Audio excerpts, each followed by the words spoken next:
I'm Daniel Roberge. I'm the owner of Big Beard Studios and the inventor of EchoVox, and I'm the grandpapa of the paranormal digital ITC revolution. Great. I That's think it. No, there that's wasn't right. anybody doing it before me, so There wasn't, because when I searched online, it was just your name. It kept coming up, and I was like, yeah. oh, I need to speak to this guy.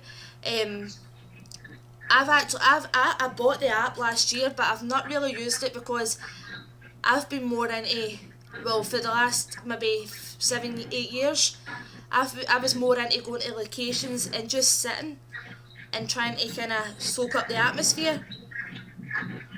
And See, and now I did that yesterday, so I'm a good fan. I'd seen that you were at a cemetery yesterday, and I thought that's what I love doing, just kind of soaking up the atmosphere. You know what I mean? Yeah. Um, Yeah, I'm always very respectful mhm. when I'm in the graveyard. Here, I have to be even more respectful because I live in a very tiny community, Yep. and people's loved ones are buried there. And the last thing I want, and it almost happened to me yesterday, is a little old lady walking up to her husband's grave, and I'm running EchoVox 10 feet away from it.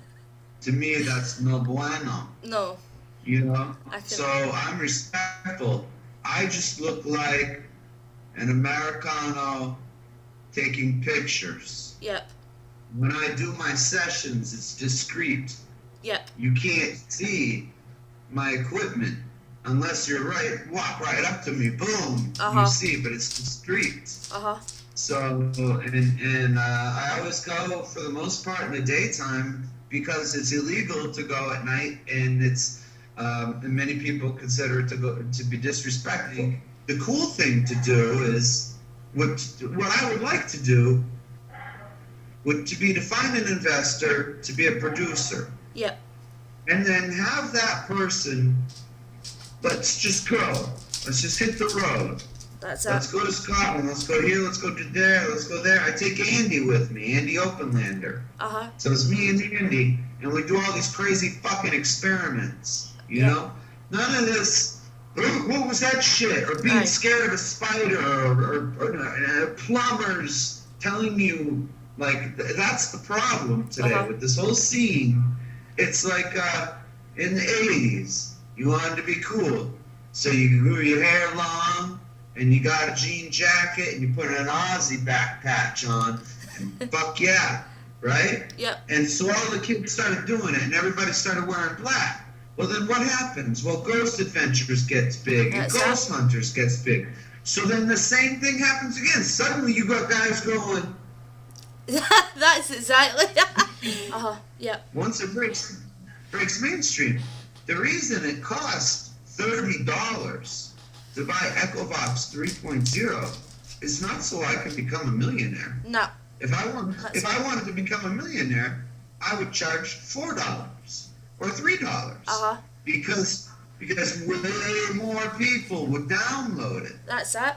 $30 means you're serious.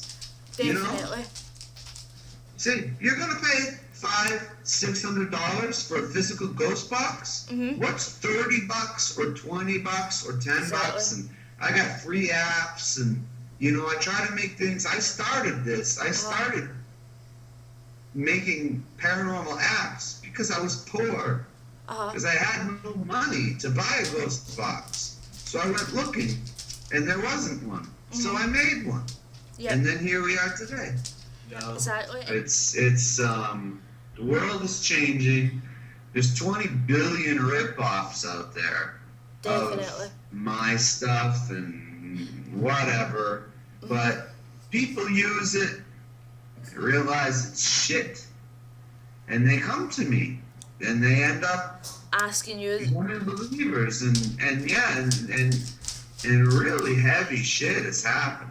Really, I'm talking about EchoVox being involved in murder investigations, homicide investigations, EchoVox being used in just the craziest of places on earth. You know, I know EchoVox has been running the Great Pyramid. You know, Giza. Somebody ran EchoVox inside the tomb. Oh my god. Yes, so like all these places, it's been run on the Eiffel Tower. Been, you know, it's people amazing. send me messages and videos and stuff all the time. Hey, Danny, check it out. We're doing EchoVox at whatever, and it's something like, I don't know, like trying to think of the last one. It was like a Norwegian castle from like the 1400s or something. Oh, right. And it was so cool, and I was all excited because that's part of my heritage. Oh, you right. know, and it's, you know, because I got the hammer on my Thor and Odin and the hammer Thor on my hand. So like, it's like that's cool. I saw that video and I was like, wow, and they were saying, oh, they're speaking Saxon. Oh my god. See, that's what I like. I got some people to listen to it, and they're like, they're speaking Saxon. See, that's what I love about it as well, because, see, like, history, I think you've got to, like, love history as well, like yourself. You'll love history, whereas that's what I love before I even done anything like this. And see, actually, well, you'll know in Scotland, there's hundreds and hundreds of castles, and I love just sitting in the castles during the night, ones that are abandoned, just to see if I can hear anything. And see the thought of actually speaking to somebody from like 300-400 years ago.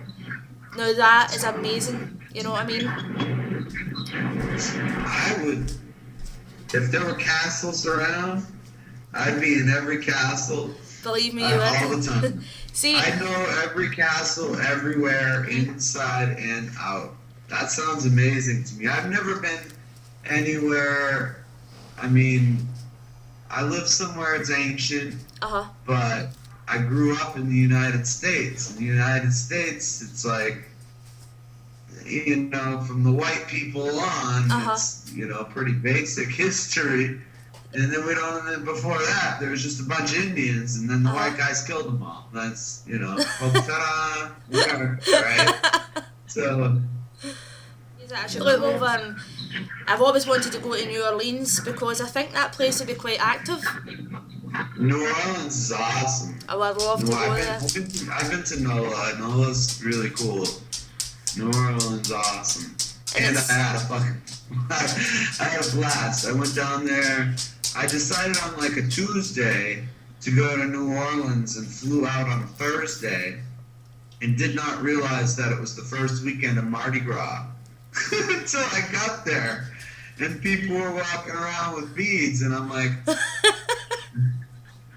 is it Mardi Gras? And they're like, yeah, it's the first weekend. I'm like, oh my god, holy shit, I can't believe I'm in New Orleans for Mardi Gras. But I had the most amazing time. I went on these crazy investigations, went to all these great graveyards and old hotels, and then I also did the, you know, Bourbon Street party thing, which isn't really my thing, because being around a bunch of drunk people throwing up in the gutter is not my idea of fun, you know. I lend some authenticity to my work, because I'm willing to sit here with you at 4:45, you know, on a, what is it, Monday afternoon, and just have a conversation. It's like, that, yeah, you know, more people need to start bouncing ideas back and forth, and we need to get out of the I'm cool because we all have t-shirts and hats, and that all needs to be left aside. That's why I know it's way bigger. It's way bigger than that. See, like, even the day I was saying to my partner, I'm like, oh my god, I'm actually getting to speak to this guy, and I never thought he would have went through with the call, because I thought, obviously, you're kind of famous, you know what I mean? And I was like, you'll never get through with a call with me. And then I'm like, oh my god, you actually did. And it just goes to show how genuine. Famous. Yeah, you're over here. Person at all. Like, no. I mean, like, really, there's more people that know about me than I realize. Oh, aye. You know what I mean? Yeah. Like, but I don't know. I don't tell people in real life. Nobody knows what I do. Nobody. It's because People that are my friends in real life, they have a rough idea of what I do, but they have no idea of the expanse. That's it. Of this of what I've done, and it's like I get angry mostly I'm known for my Facebook outburst, and that's why I'm not on television. I haven't been on television because for 5 years now I've been on social media speaking my mind. Exactly. I say what I believe, and I say what I believe to be true. And network executives don't like it, and TV producers don't like it, and nobody likes it because I'm a loose cannon.